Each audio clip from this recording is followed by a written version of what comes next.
meeting either. It's fine? Is that okay? If you have any question, you will ask me. If you don't have, then I will start. You are all from the business department?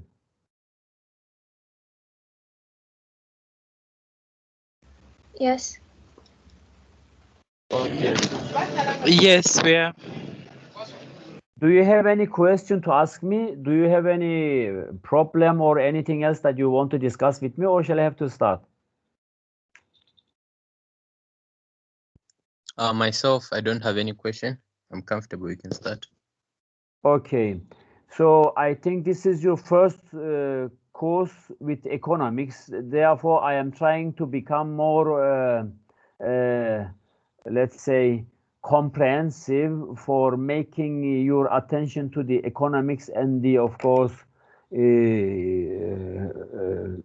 course outline that you are going to do in this semester. Due to this reason, I will give you some information about the economics. What is economics about it, and how it is going to be used in productive way for creating more sustainable economical model for development and welfare. In the first lecture, we already discussed these problems and the principles of the economics. And this class, I will give you some more information about the system, how the market structure is realized from the producer side and from the, of course, consumer side. Because in economics, there are two important groups, the supply and demand. The supplier is the producer, and demand side of the economics is the consumer. As you are aware of, these two group of people affecting each other and creating, of course, the market. And of course, buyers and sellers are these people, and due to this reason, they are affecting each other, because consumers, so-called the household holders, are the representative or the owner of these factors of production. And of course, factors of production is going to be used in the production operation process. And due to this reason, they are using these factors for creating some reasonable goods and services for these people, again, for the consumers, for these households. From this point of view, I'm going to give you the structure of this market for being able to understand how this market structure is circular and how it is going to be realized and affecting each other. I will start first with the markets for the factors of production, which is, of course, coming from the consumers, also called the households, because they are holding the land, labor, capital, and everything in their hands, and they are offering to the firms, to the, of course, producers, for creating some reasonable goods and services. Therefore, in the below part of this figure, circular flow diagram, you are observing these factors of production, which is coming from the households, which is coming from these consumers. You are seeing this graphic, I think. You are able to see. Yes or no? Are you following? Yes, we can see it. Okay, and in the upper part of this diagram, there is the markets for these goods and services, which is created by the producers, by the firms, and of course directed to the markets where these goods and services is, of course, going to be bought by these households, by these consumers.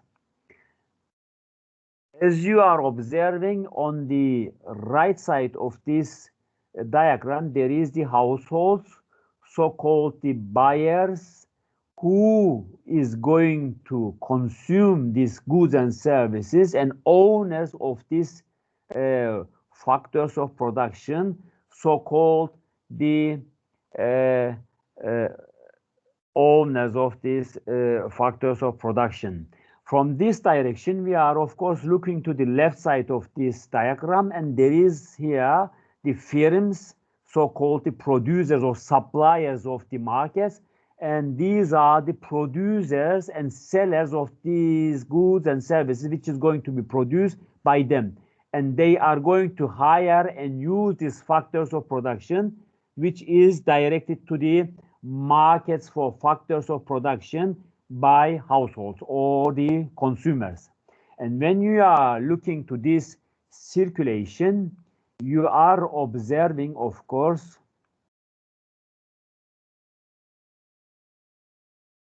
the graphical direction which is created in this diagram. You see, the firms which use these factors of production is going to produce some goods and services and direct to the markets for goods and services which is going to be bought by the consumers. And when these sellers and buyers meet in the market, they will determine the price or the price system. This is the reason this invisible hands, which is mentioned usually from the classical economical approach, is realized here, because invisible hand is this system which is creating this pricing mechanism, because firms who are the producer of these goods and services creating and directing these goods to the system, but they are not able to fix or estimate the final price, so-called the market price. They are only offering the producer price to the system, to the market, but the market price, so-called the threshold price, will be then, of course, estimated by these two parties, which is the invisible hand in the classical system, usually mentioned from the well-known so-called expression, is of course created, and the system usually give this pricing for every single goods and services in the system, because alone firms and consumers not able to estimate this. This comes together to the system because producer estimate the producer price and consumer estimate the market price. So-called, they are of course depending to the supply and demand capacity into the system. If demand is more, it is expected that the price is going to high, and if demand is less, of course, similar expectation comes from the producers, then they will then of course reduce the price for letting the people for enjoying to buy some goods and services. After this, then this goods and services which is going to be bought will be then of course again as a resources, so-called this land labor capital is directed to the factors as factor of production, factors of production to the system, to the markets of factors of production, for prepared and distributed to the firms or to the producers. As you see, the land labor capital is then of course directed because a household owner. Yes, please. Do you have any question? Do you have any question? Then this land, labor, and capital will be then directed. Yes, please. You have question? You don't have. Okay. This land, labor, and capital directed to the market, and firms going to buy or rent these factors from this household owner, and will be directed to the production operation process for creating some reasonable goods and services. Do you have any question? If you have any question, or if you have any intervention to me to ask something, I am available. And this will then, of course, will be paid to the labor as wages and land as a rent to the household owner, and capital will be then paid to the household owner as interest. And this is, of course, somehow a reasonable income or reasonable resource transfer from firms to the households, because without this, they will then not able to enjoy to buy some goods and services from the system. Due to this, clockwise circulation is created for the market in the real sector, because this is the real system where we are creating some reasonable goods and services. And we have the next part of this system, and this is, of course, created from the financial system, because we have the financial system and, of course, the real sector, which is the market for goods and services, so-called the goods market. Financial sector or financial market is now directed with the green line. The other one that I have introduced to you is the orange one. The orange circulated clockwise is the good market, so-called the goods and services which is produced will be bought and, of course, transferred to the firms with the factors of production, and then goes to the system again as a goods and services. Therefore, the goods markets is, of course, circulated to the counterway, to the clockwise, for creating a financial system, because when the firm produce some goods and services, will be, of course, paid and will obtain some capital, and this capital is the system, is the resource for circulating this production operation process. And this capital, which is going to be received from these firms, from these suppliers, will be paid to the household owner in the factors of production markets as wages to the labor, to the employees, so-called, and rent to the landowners, and profit, so-called the interest, as the capital which is going to be used in the system for circulating this production operation process. And when these factors of production going to be paid to the system, will be created and will be distributed to these households as income. And this income then will be, of course, used to buy some goods and services in the markets for goods and services. Therefore, this bidirectional system creating the financial system and the good market, so-called real market, in the economy. And it is very important to know that this is, of course, similar realized for macroeconomical approach, and, of course, in microeconomical application, the firms expected profit, revenue, or so-called the factors which is going to be used, is also similarly applied. If you have any question about this system or this diagram, I will explain you. If you don't understand anything, or if you want to ask something else, let me explain you. If you have understood, then I will go further. Do you have any question? Okay, now we are coming to the supply curve. Supply curve, as you are understanding, is the produced excuse me, goods and services in this system. And as you are observing here, the supply curve is proportionally related to the price. On the x-axis is the quantity, and on the y-axis is the price. I am not giving you the mathematical application from the beginning of the class, but I am going to introduce you the supply curve, the demand curve, and the equilibrium position, everything. And then we will start to apply the equations, the supply equation, the demand equation, finding the equilibrium points. Everything will be then introduced to you after these introductory parts. Therefore, I am trying to show you this microeconomical application, and, of course, macroeconomical aspect also introduced to you together, for being able to understand what is economics and how it's going to apply, affect, and change the market structure. As you are observing here, the quantity produced here is the x-axis, the vertical axis is the price, which is going to be bought by the so-called consumers. But here, this price mechanism is not, of course, not realized because we are having only here the supply curve. As you are observing here, it is a linear curve.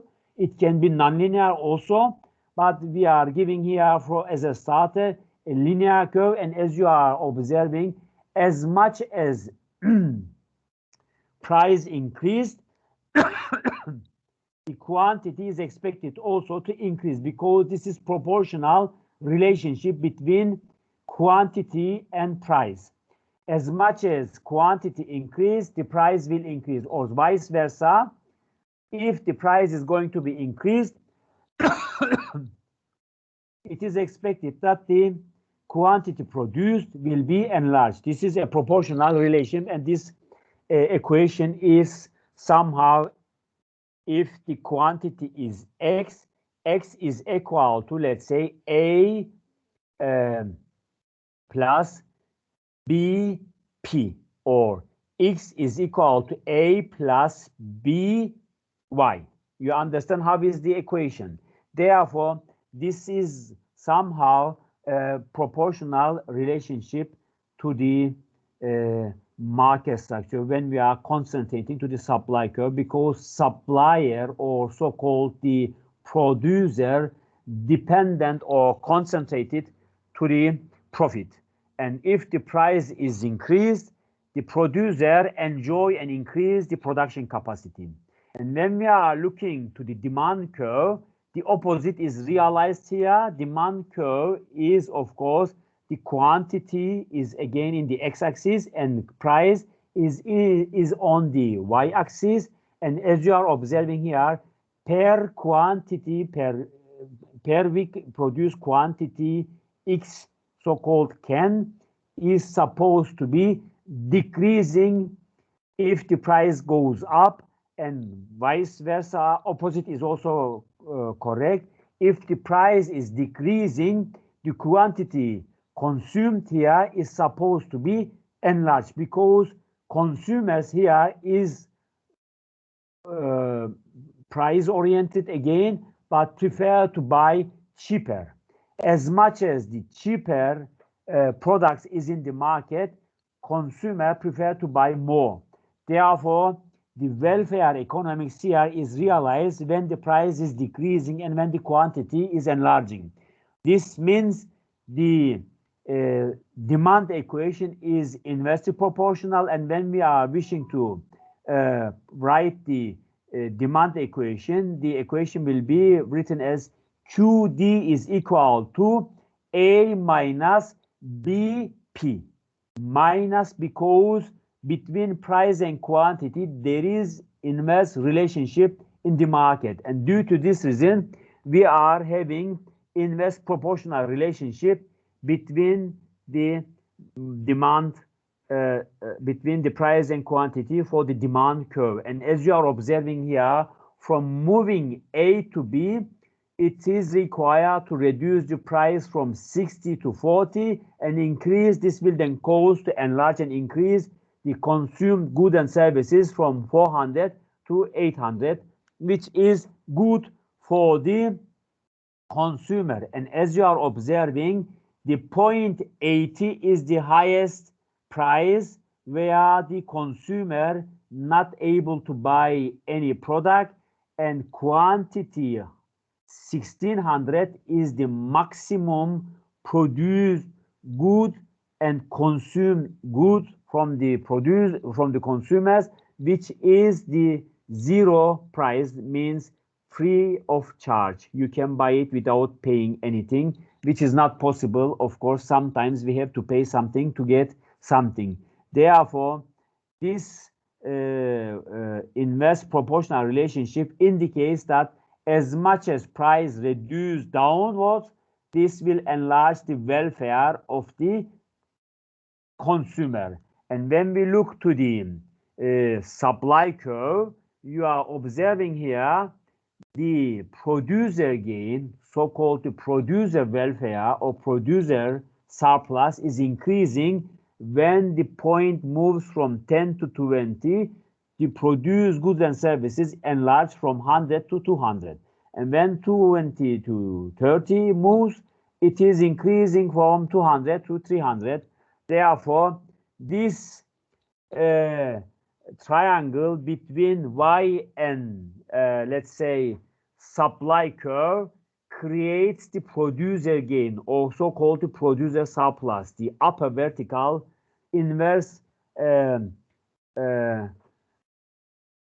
triangle is the producer gain, which is right angled triangle is the producer surplus, and here this again right angled triangle is the consumer welfare, and if it is directed to the downward and it goes to the price move towards to the zero, and of course quantity enlarge and increase, this will create more surplus.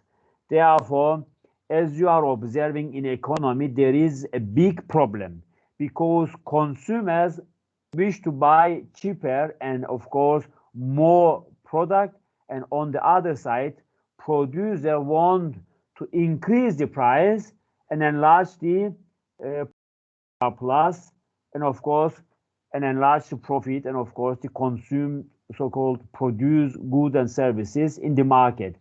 And this contradiction in the economy creates problem, and we are of course trying to find solution to this problem, because as in macroeconomical approach we have to carefully treat and consider the living standards and welfare of the people, of the population, of the citizens, because they are the consumers and they are crowded community, and they are of course requiring some reasonable income and reasonable food and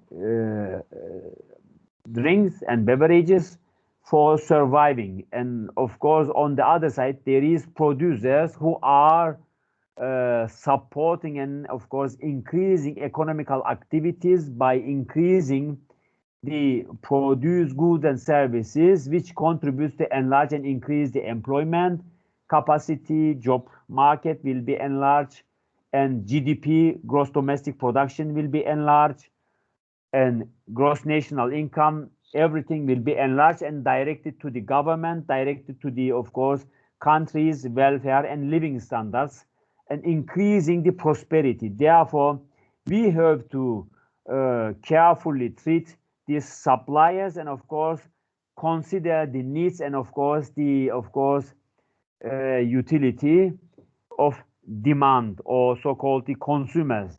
And what to do? Of course, we have to bring this two group of people to the system to see how is going to react and respond each other, and where it is going to be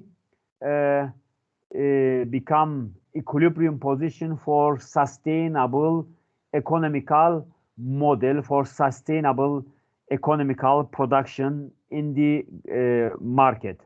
And as you are observing, this is not easy. As I mentioned to you, on the one side there is demand side, there is the consumer which is trying to survive with limited income and limited of course resources, and on the other side there is producers who are trying to increase and enlarge their production capacity for become more powerful, for become more competitive in the market, to increase and enlarge their profit, because world is profit-oriented market. But on the other side, we have the demander, we have the consumers who are trying to increase and enlarge their welfare, because most people are not the producer, most people are the consumers.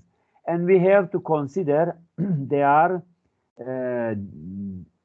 desire, their wishes, and their utility. And we have to find a reasonable solution for this equilibrium problem.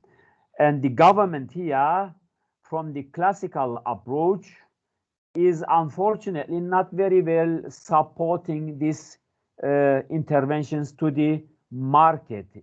The classical economical approach supports the supply side of the economics, and they are preferring to boost this supplier, and they are thinking that if the economy is increased, if the supply of the economy is enlarged, is good. If you produce goods and services enlarge, it is good because this will create automatically more prosperity, welfare, and create more resources and capital for the, of course, living standards and GDP and everything. And the Keynesian economics or neoclassical, a little bit, especially Keynesian economics, support demand side economics, which supports to increase the supply, increase the income and of course the resources of the demander for being able to buy more products. And when they are enjoying to buy more product, then of course supply side of the economics will accelerate it and create more production. Therefore, both sides have the rights, and of course, from this point of view, there is some interventions required from the governments. The classical economical approach not supporting much these interventions. They are supporting laissez-faire approach. Let them do what to do. They are supporting and of course believing this liberal approach, laissez-faire doctrine. And the Keynesian economics support this governmental interventions, and as mentioned, it should be supported from the demand side, and government should do something, should intervene to the market for preventing these higher prices, and of course for letting the supply side of the economics by reducing the fiscal policies, so-called the tax policies, everything to increase the income of the consumers or the demanders for being able to enjoy and buy more goods and services, and this will then create more market for the economy. Therefore, both sides has the rights, as you are understanding. They have, of course, similarities in their ideas and in their approach, but in real terms, of course, some intervention is required in economy. It should be supported with some income increase and of course some tax prevention or exemptions for the middle class or so-called the minimum wage people. And on the other side, producers must be supported, subsidized, subventions must be given or direct payments must be given for preventing this supply side of the economics, because food and services, agricultural sector, and some other important crucial problems and critical sectors must be supported in the economy, in the country, especially where they have the abundant factors, and of course competitive market structure should be supported for becoming dominant and of course becoming challenging power in the international markets, for being able to increase and enlarge the economical activities in the system. As you see, either classical, neoclassical, from Solow's economics or from Keynesian economics, all has some contribution to this market structure, to the liberal economical approach, with some interventions is of course required for creating some sustainable model for everybody, for all people in the country or in the world. As you are observing, when we are looking to the production possibility frontiers, we have a line which is indicating here, which is showing here the production capacity of any firm or any collected firms in macro level.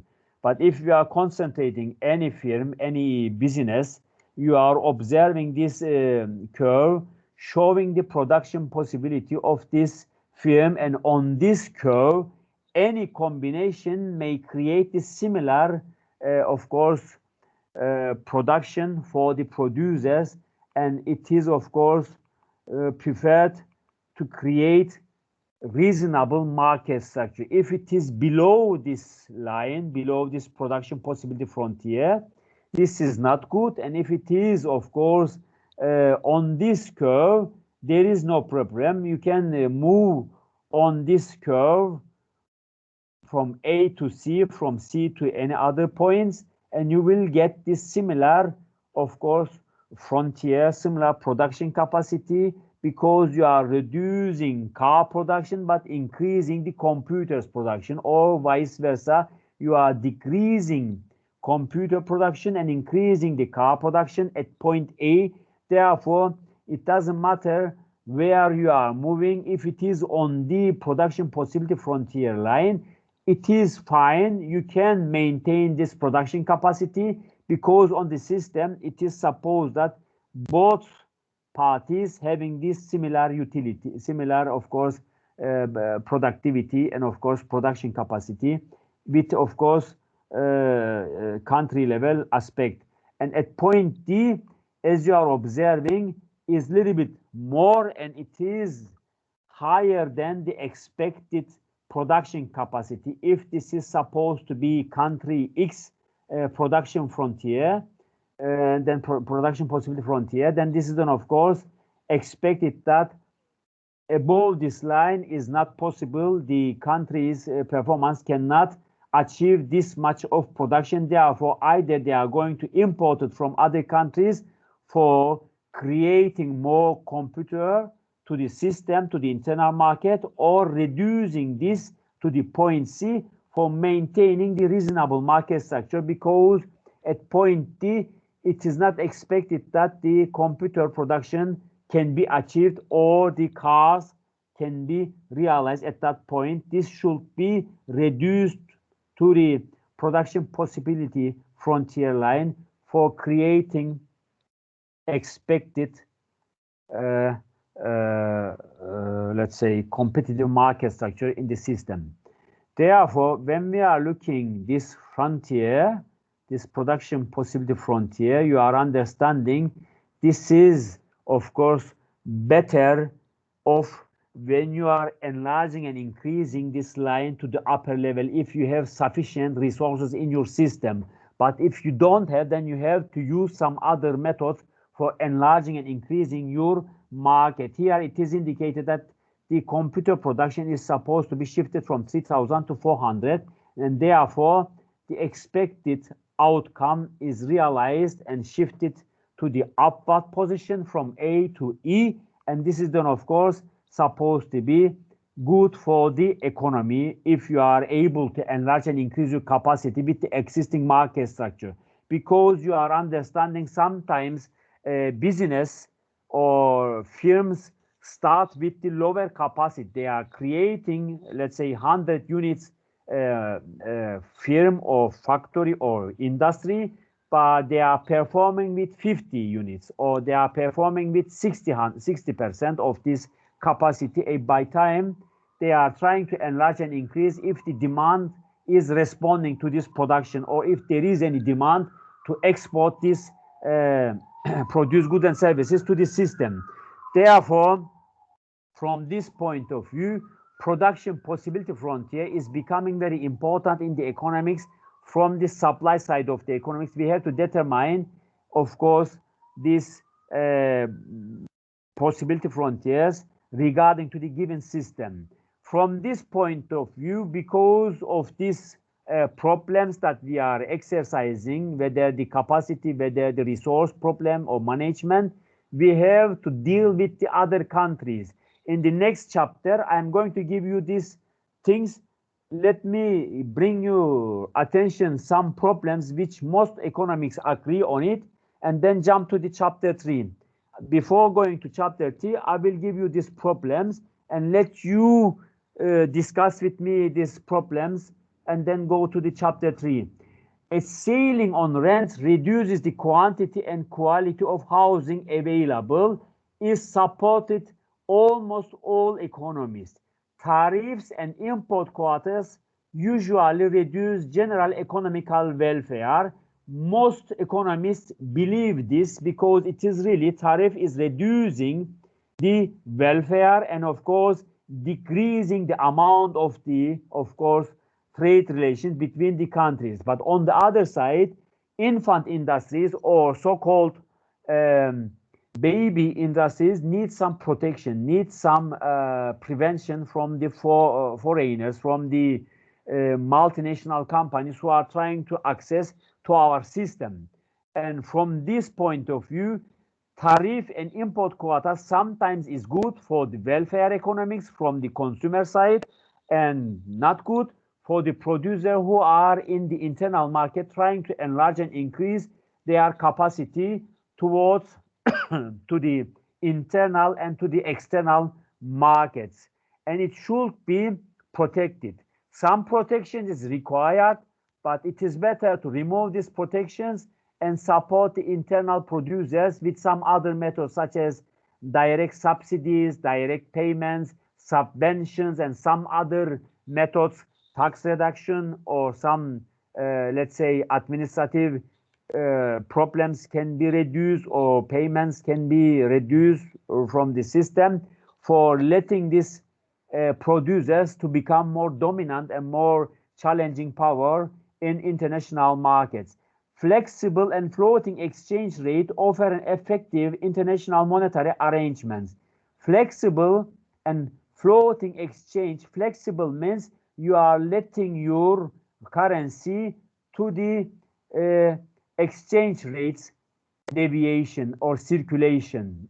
You don't intervene to the currency. You let the currency to find their value in the market, in the international market. Let's say if Turkish lira continuously depreciate in the floating exchange rate system, sometimes governments require to fix the system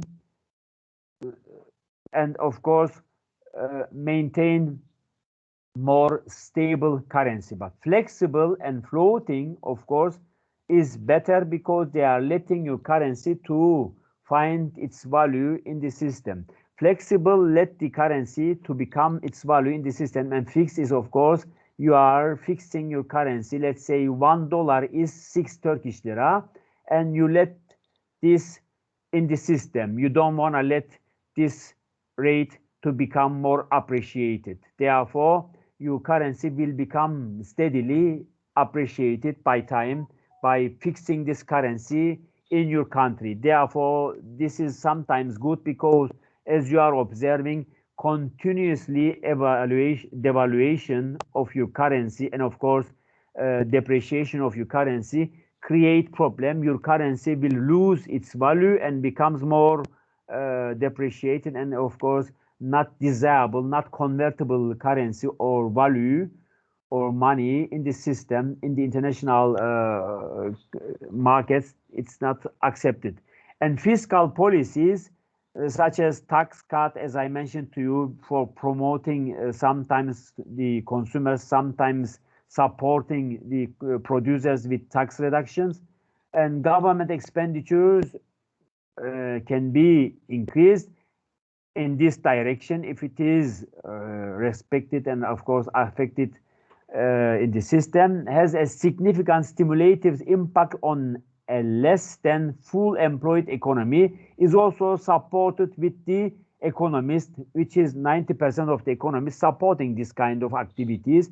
And if the federal budget is to be balanced, it should be done over the business cycle rather than yearly, which is good because if it is imbalanced, then they don't need to intervene or do anything else continuously for making some more extra activities for changing or affecting this system. And cash payments increase the welfare of receipts to a greater degree than do transfers in kind of equal cash value, is also supported by the consumers, which is cash payment increase the welfare of receipts. As you are understanding, the liquidity problem is always in the system, and it is better to create some reasonable circulated money in the system for preventing appreciation or depreciation of the currency. Because If you have less liquidity in the system, this will cause some, of course, appreciation of the currency and, of course, increasing the prices. And if you have abundant or more currency in the system or liquidity, this is, of course, causing some inflation, and of course, it should be balanced with this fiscal policy or financial policies in the system. Either you are going to use paper markets, some other monetary easing, or some other systems for preventing and reducing these activities.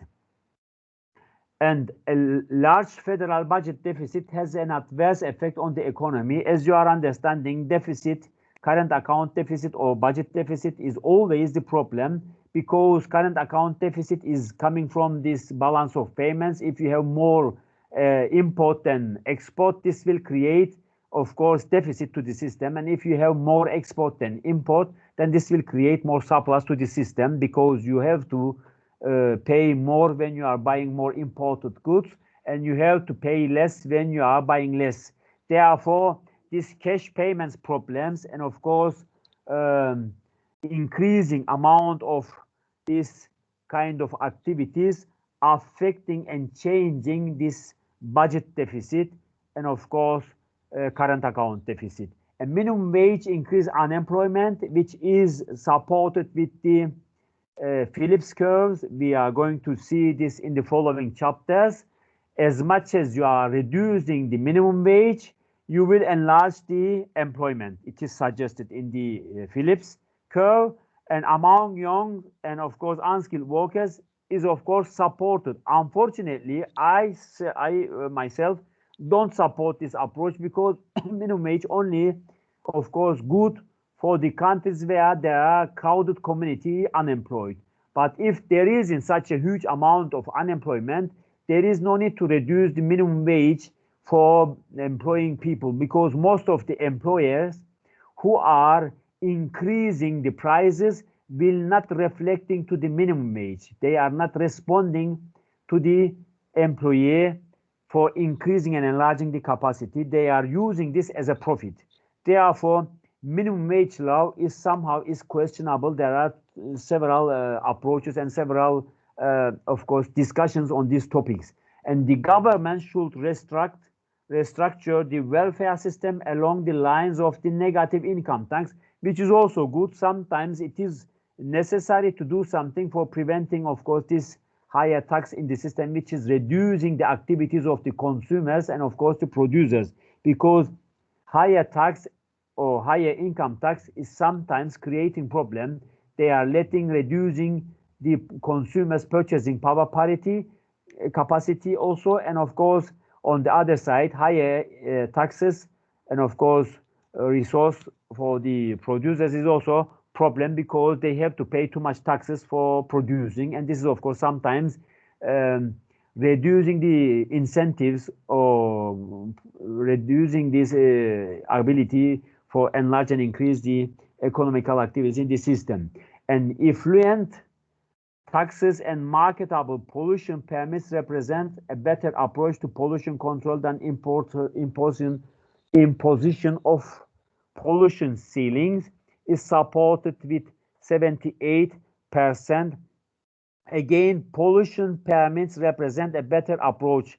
As you are understanding, tax and pollution, if you are covering this tax with pollution or reduction of the pollution, or you do something for environmental production or circulation in the system, this will also creating more sustainable economical model. Therefore, this kind of tax should be covered or replaced with this kind of activities for creating clean energy and, of course, better production operation process for preventing and maintaining sustainable economical model. Because as you are understanding, currently the pollution is the most important problem for reducing the existing resources in the system, not only the production and, of course, the air or some sea pollutions, but also it is reducing the capacity or the amount of the existing resources which is going to be used in future for the production.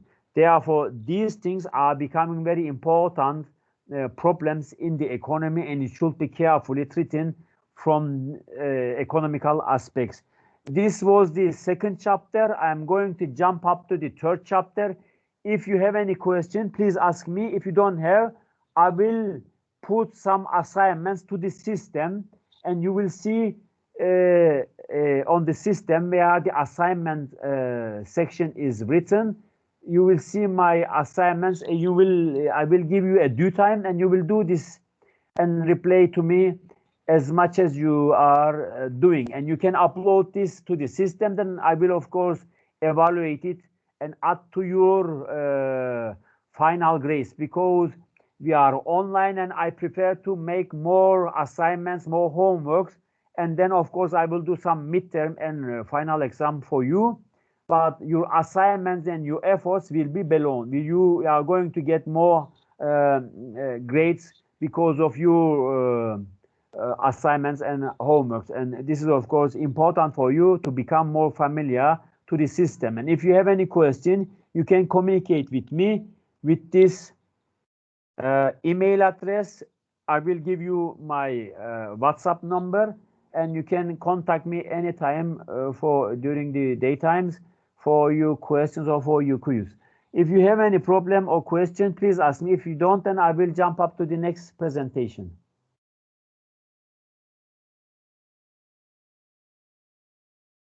You have any? No, for me, it's not a question, but I just wanted to ask that would you please drop this presentation in the forum? It is in the system. Yes. I put this in the system. Did you didn't see it? I put these files. Oh. I uploaded all files to the system. You will find it. If you don't know where it is, I will direct you after the class on. I will tell you, you write me, then I will show you how you're going to reach these materials. Okay? All right. Thank you very much. Okay. Sorry. I will upload now other chapter. Do you have any question?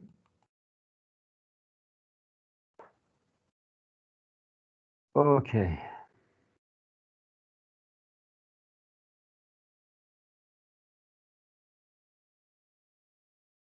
Oops. It comes. Okay, this is then of course third chapter. I am going to give you some information about the trades, because we already introduced to you the, of course, supply demand market equilibrium, and then I will give you some information about these international trades and interdependencies, and then we will start to do some calculations about the market equilibrium, the supply and demand equations. I will give you next lecture, but let me start this little bit and try to finish as much as I can. As you are understanding, we are of course in need, because the production possibility frontier or production opportunities not always covering our needs, and we have to do something to increase and enlarge our capacity regarding to this system, because as I said to you, in our countries we don't have gas. As in Nigeria, you have more gas and oil, and you have coffee beans, you have some other banana, some other things. But in our countries, we have maybe some banana or some other fruits and vegetables, but mostly comes from Turkey, because in Turkey they have abundant fresh markets, and they have some other products which we can produce here in Cyprus. And oil sector is also not able to produce in Cyprus, because we have oil in the sea. As you know, this is a discussion topic in the political arena, but we are not able to extract this, because extraction of this oil is very costly. Therefore, and we don't have the technology for extracting the oil. Either we are going to invite ExxonMobil or Chevron or some other extractor for being able to extract this oil for using in our country and to export to the other destinations. Therefore, this kind of products, if it is not existing in your country, is better to import. But if you have abundantly, as we have in Cyprus, citrus fruits, some olive oil, cheese products, milk products, and some other, let's say, options, and of course products and probabilities and possibilities, such as in tourism, education, health considerations, and care. We are using other options. Therefore, we are giving you here an option to see and understand how is going to be. We are considering here there is two marketers, the gardener and farmer, and they are producing meat. And of course, we are trying to understand how is going to be treated. The farmer produced 6 kilograms per hour, and for potato they are producing 1 kilo 50 gram or 500 gram per hour.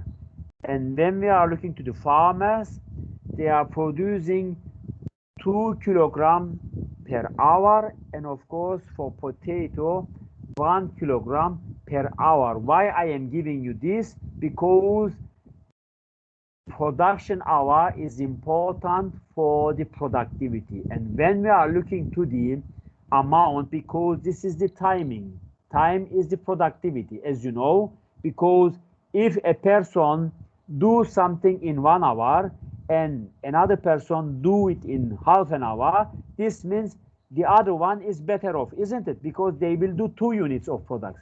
Therefore, timing is also important, because it creates the productivity and it creates the competition. And on the other side, we have to look to the amount of these products for being able to compare each of these production for determining which production or which producer become more competitive and become better off in the system. The amount of this gardener for meat production is 8 kilogram, and for the potato is 32 kilogram.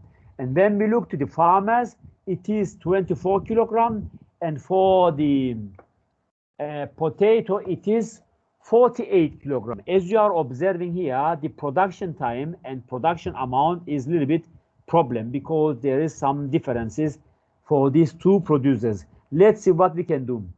When we are looking to this, then we are suggesting to do something for covering the needs of these producers in the internal markets, because either we are going to export if it is overproduction, or we are going to import if it is less production.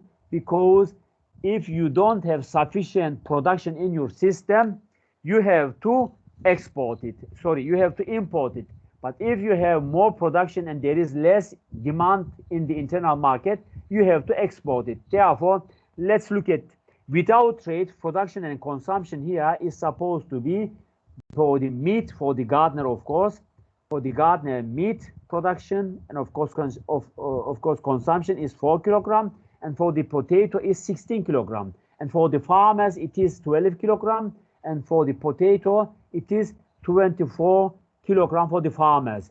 And when we are looking to the trade, when the trade is in the subject, is in the market, is realized, the production is 0 supposed to be, but trade is 5 kilogram and consumption is 5 kilogram. Therefore, when we are looking to this system, we are understanding this trade creating somehow consumption capacity get increased 1 kilogram more in the system, which is probably the desired market equilibrium. Excuse me, sir. Yes, please. Yes, please. What do you mean exactly by trade? Trade means exportation, importation. Here are supposed Export, to be. import. If it is less, it means they are exporting, isn't it? Then you have to export more. You see, they are producing internally without trade. They are producing and consuming 4 kilogram. But when the trade is in system, they are producing and consuming 5 kilogram, which means 1 kilogram more production. Of course, 4 kilogram is in internal market, and plus 1 kilogram is coming from the imported goods. This means the consumption capacity is absorbing this importation. You understand? Is Yes, clear? got it. Thank you. Thank you.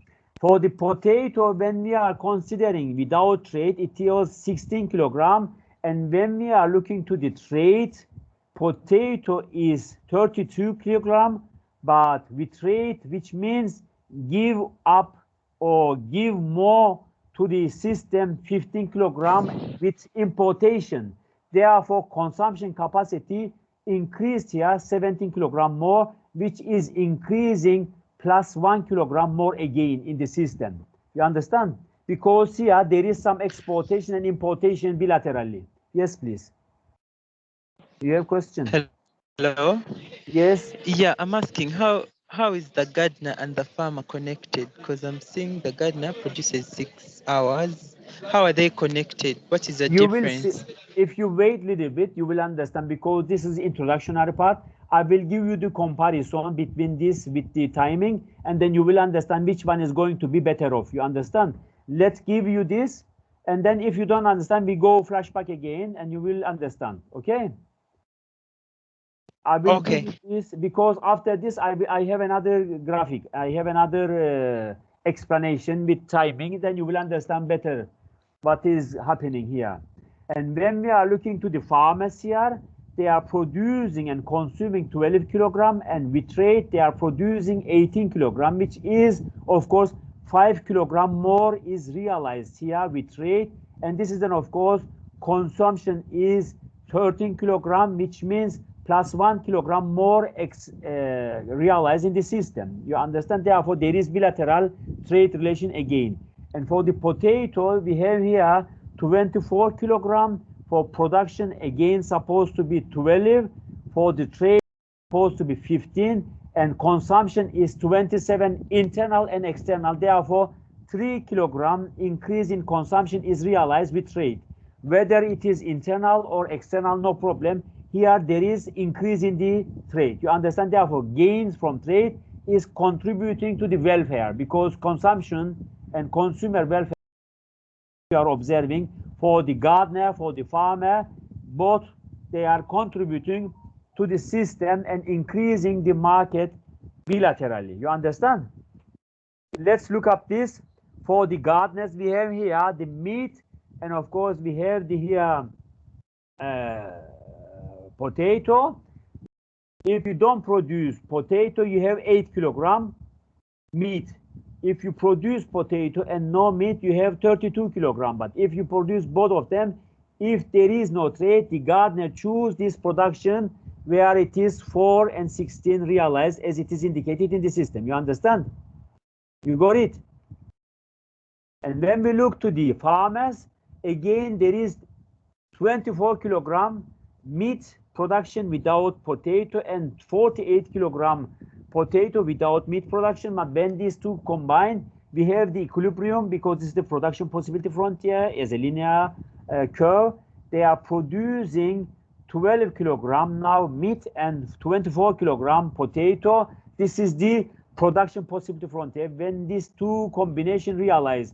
And as you are understanding, 12 kilogram meat production is becoming surplus, and here 24 kilogram potato becomes surplus, because internally they are consuming only 12 kilogram meat and 24 kilogram potato. The rest is surplus, isn't it? Therefore, equilibrium realized at point B in this direction, and it should be exported from this graphical illustration. You understand? And for this, it is again 4 unit meat produced internally and 16 unit potato produced internally, and this means 16 kilogram potato should be exported, and 4 kilogram over 4 to 8 kilogram meat should be exported again, because it's supposed to be enlarged.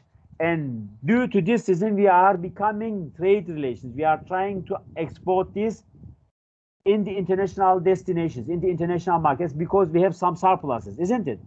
Therefore, we are increasing this, as you are observing here, from point A to point A dash, where gardeners' consumption with trade is realized, and shift the consumption from 45 in internal market, and the rest is supposed to be exported. And the other one, for the potato, it is increased from 16 to 17 for the, of course, gardeners. it is increased again from 16 to 17. Again, 1 kilogram production capacity increase, and of course consumption capacity increase in the system. Therefore, the rest of the produced goods and services is expected to be exported to the other destination with trade, and this is supposed to be created in the system because of this trade relations.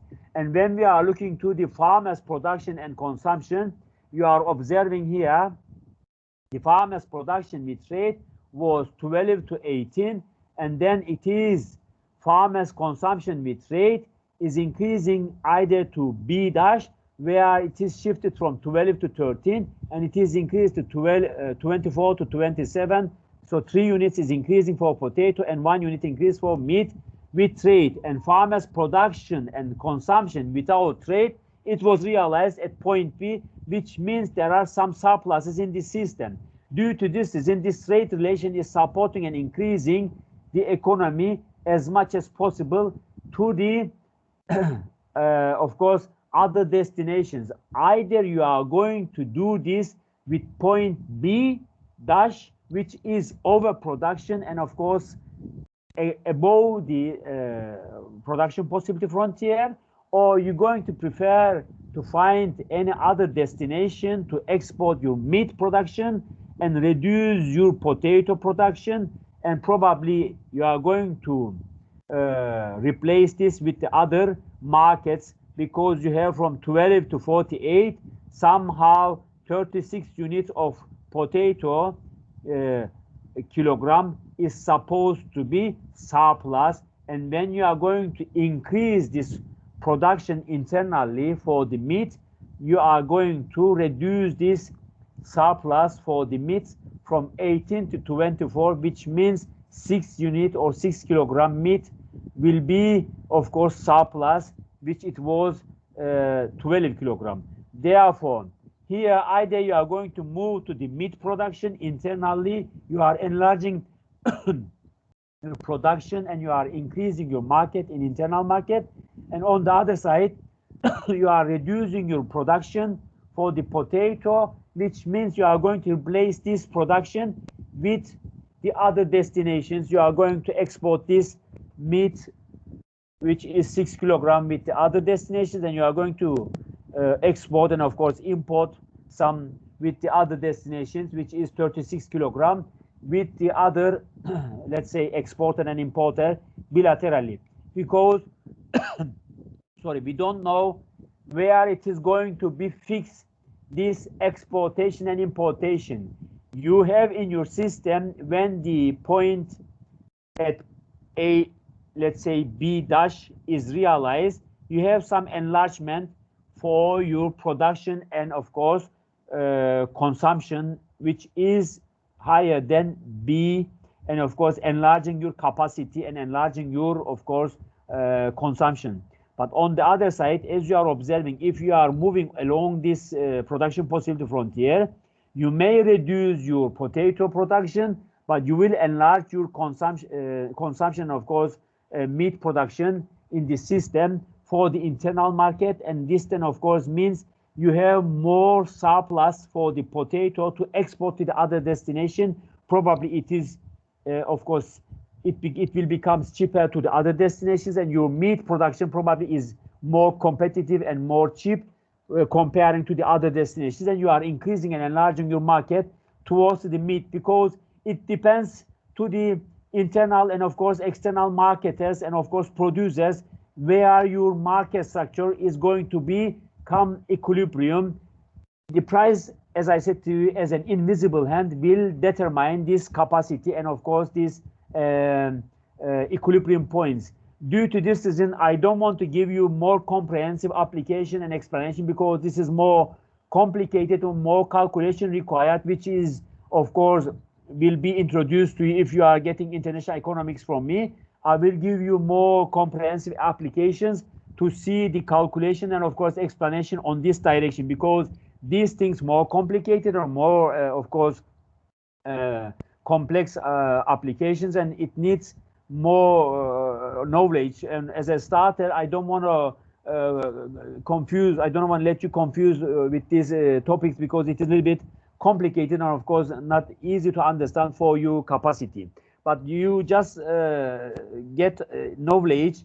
These directions and movements along the production possibility frontier will be determined with the international markets. If the price of meat production is cheaper in internal market, will enlarge and increase the internal market from 12 to 18. And if it is expensive in internal markets, your potato becomes cheaper and of course is more exportable, then your exportable goods will direct it to the other destinations and you are getting cheaper potato from other destinations because it is probably more logical and more rational to get some cheaper potato from, let's say, Ukraine or some other destinations for increasing your welfare and living standards. You are understanding this is somehow, if the beans, or I have given to you in the first lecture, beans or other products, coffee beans, cheaper in Mexico, it is better to import it from Mexico. If it is 0.3 cent is in Mexico per kilo, then it is better to import it from Mexico as potato instead of producing and exporting to the other destination. And if it is cheaper as a meat producer in your country is $1 or $2 in your country, and other destination it is $8 or $10, then it is better to produce in your country and import or export to the other destination if it is required. If it is not, then you can of course consume it in your direction. Then you are enlarging your internal market towards to this direction, because meat importation is becoming more expensive because of the price or because of the transportation or the other problems, some hygienic, some others. And this is the reason meat production is increased here.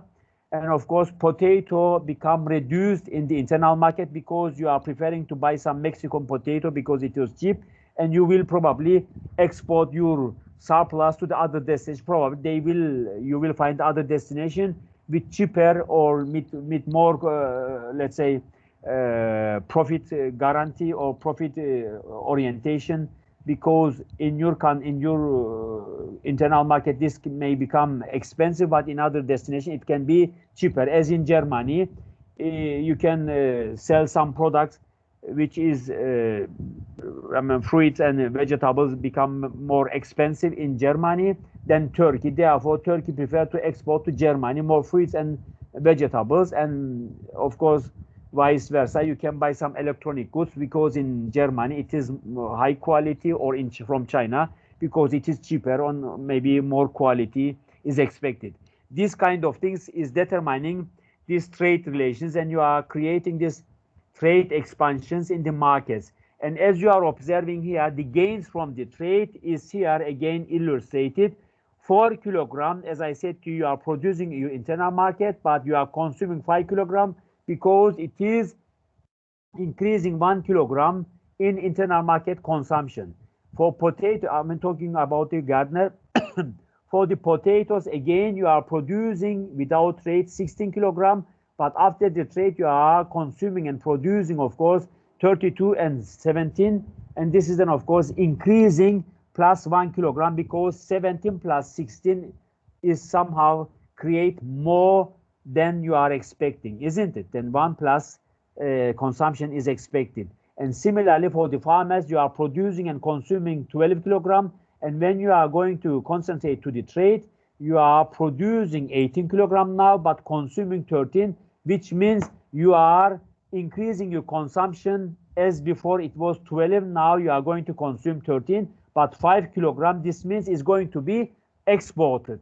And potato, you are going to consume and produce 24 kilograms, and you are going to produce and consume, you are going to produce 12 kilograms and consume 27 kilograms. This means you get 15 kilograms again from trade relations, and 33 kilograms for the internal market is expected to increase, because you are having here from 24 to 27 internal market expansion, and 15 kilograms is supposed to be exported to the other destinations or imported, so-called. It is depending the market structure. Therefore, when we are looking to this opportunity cost, now you will understand a little bit better.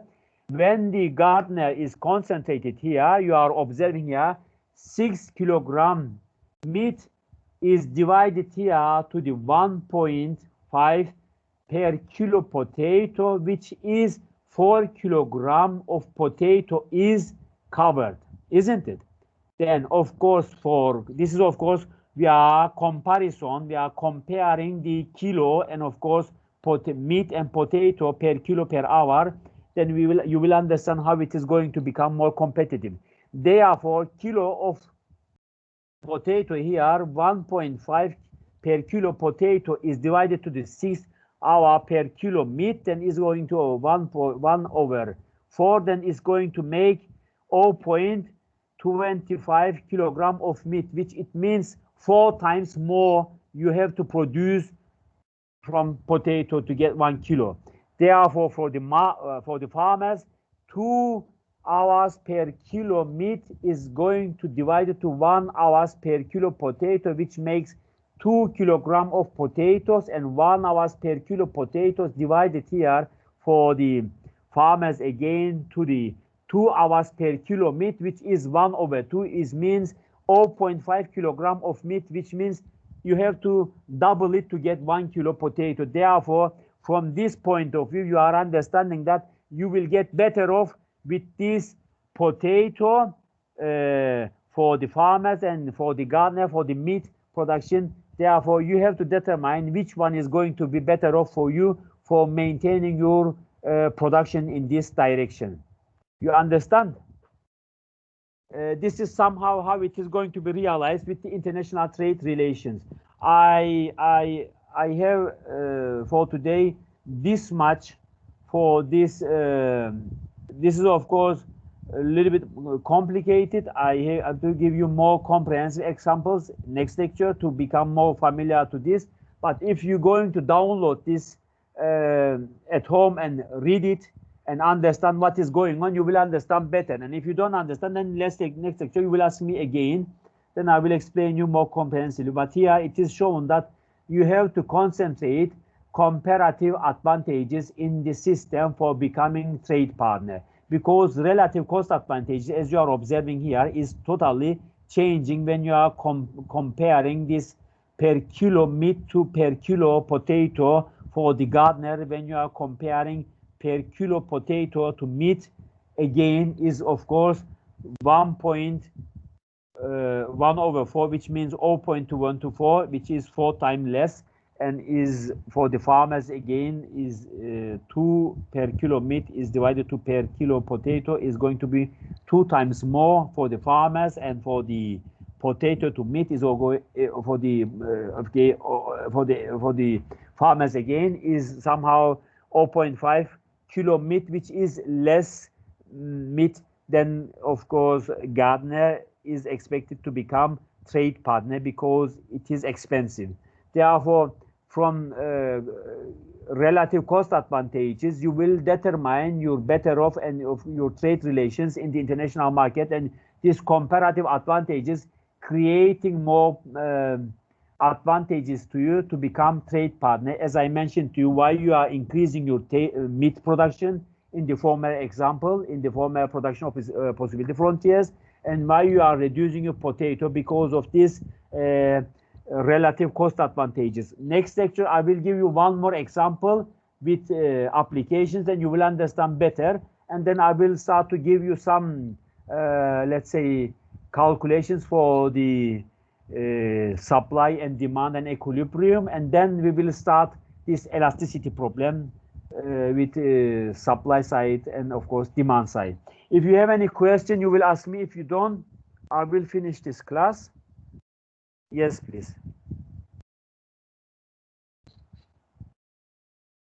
Do you have any question?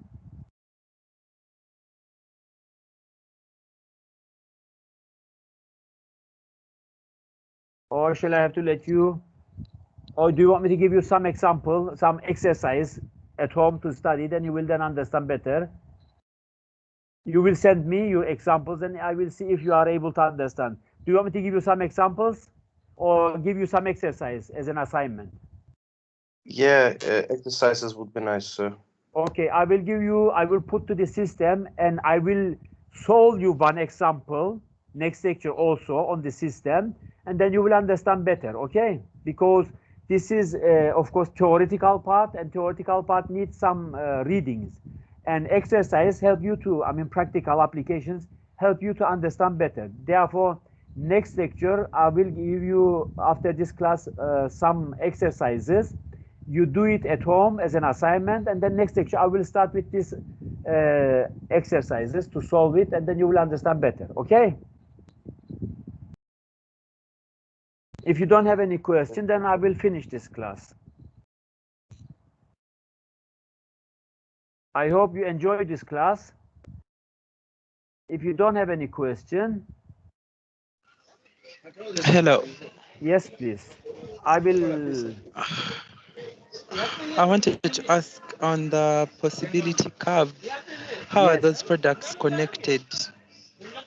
How are they connected, the products?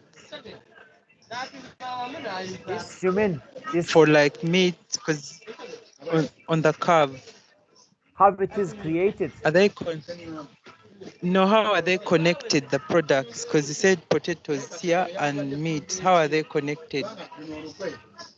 You mean how it is going to relate it? Connected You, means, okay, how do they relate? yes, you mean How meat do is they different. relate? Yes, I know. You mean there is no substitution here because meat production is different product and potato is different. How it is going to be combined, you mean, to create market? Like, Listen, how are they connected? Do you use the same factors of production to produce both of them, or they're totally different? totally different because factors of production, as I said to you, is different because when you want to produce some meat, it is of course labor intensive probably, and when you're going to produce potato, it is also labor intensive, isn't it? Because it is not car. For example, if you produce car, it is probably capital intensive production. But here we are producing meat and potato. It is totally different, but it is agricultural somehow, and it is poultry products. One is of course meat product, one is agricultural food product. We are combining this, but this doesn't mean these are substituted each other. Meat is something else, it is protein, and potato is something carbohydrate, but we are combining this and showing that in this country we are assuming there is two products. We assume there is a scenario, let's say, because we have to use two-dimensional diagrams for explaining you the system, because if it is more complicated in normal life, we have too many products, isn't it? But we are creating scenario here, and let's say this is Nigeria. Where are you coming from? You come from, please? From Uganda. Uganda. Okay, if you are in Uganda producing only potato and meat and nothing else, this means you have to give up either meat or potato to get some more water, because you can live with meat and potato, isn't it? Let's say you are producing only these two products in your country and you need more, let's say, water to drink, the drinkable water. Therefore, you have to give up meat, either potato, but it depends to the international market. If your rivals or your trade partner, let's say Turkey, wants to export to you some water, but wants to buy some meat products from you, then you have to give up more meat and produce. Sorry, you have to give up more potato and produce more meat to export to the Turkey. If it is vice versa, they want more potato from you, then you have to produce more potato, isn't it? Then you give up more meat. And this means then you are going to produce more wheat, but you are going to export it. What does it mean? You are going to increase your meat consumption in the internal market, but you are reducing your consumption in the internal market for potato, because you want to export this potato to the Turkey and get some more water. Therefore, this point B can be determined with these trade relations. But if this is without trade, if you are in an isolated market, you are closed economy, and you are surviving with meat and potato, then it depends your consumption capacity. If your consumer, if your internal market prefer to eat more meat than potato, then you are going to direct your market from point B towards to the 24, isn't it? Because you want to produce more meat. Let's say point C somewhere else between point B and point 24. Therefore, you are going to increase your meat production in internal market because your internal your internal consumer want more meat production because they want to consume more meat. But if it is opposite, if your internal producer and consumer want more potato, then you are going to produce more potato. Therefore, you will enlarge your potato production from point B to point 48, and you are going to enlarge and increase your potato consumption because your consumer wants more potato. This is somehow how it is going to be combined. This doesn't mean that this combination is, of course, a real scenario, but this is only a scenario for the economical applications for showing you on the two-dimensional diagram for being able to understand the economy, because we are trying to show you the system realized in the economy with two products, so-called potato and meat. And it is, of course, this vertical and, of course, horizontal x and y axes intersect from 24 and 48 with linear, let's say, curve. And this is then, of course, illustrating your capacity, your country's capacity. It can be nonlinear, as I have shown to you in the former chapter. This is showing you the production capacity of your country. Therefore, this combination can only be representable depending to your resources. If you have more coffee and more oil, this can be oil and potato or coffee beans or banana, whatever it is. This is only a scenario. Therefore, this production possibility frontier is illustration and a scenario, and it can be represented or it can be only representable regarding to your economy. You understand? Is it clear or you want more explanation? It's now clear. Thank you. It's now clear. Okay. Okay, then see you next week. I will upload, as I said to you, an assignment, and I have put my email address to the chapter 2. You will get my email address and communicate with me. If you want, I will give you my WhatsApp number, my email, my mobile, and then you will communicate with me anytime from this also. If you don't have any question, I will finish this, and as I said to you, put the exercise tomorrow to the system. Until Friday, you will do it, and due time is Friday. I will give you 2 or 3 examples or exercise, and then you will do it and send it to me or put into the system. It depends to you, okay? Okay, thank you. Okay, then see you then next Friday at 9. Okay, have a nice weekend. Okay, thank you. Thank Bye you, bye. sir. Bye bye. Bye.